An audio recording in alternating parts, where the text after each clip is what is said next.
Annar liður dagskrá barnaverndarþjónusta á Norðurlandi eystra samningur til máls tekur bæjarfulltrúi Lára Halldóra Eiríksdóttir.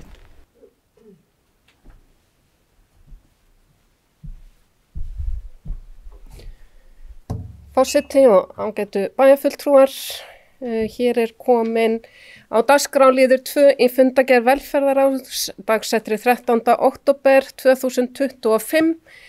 En hér lagður fram til samþykktar samningur barnaverndarþjónustu á Norðurlandi eystra.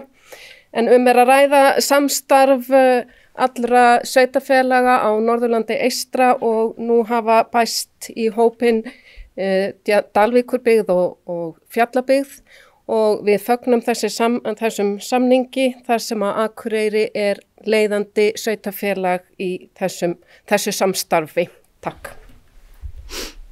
Það bæjarfulltrúi Lára Halldóra Eiríksdóttir lokið máli sínu. Orðið laust þennan lið sem enginn hefur hvað sér hljósið sem geta samþykkt. Gefum ekki. Það eru öll.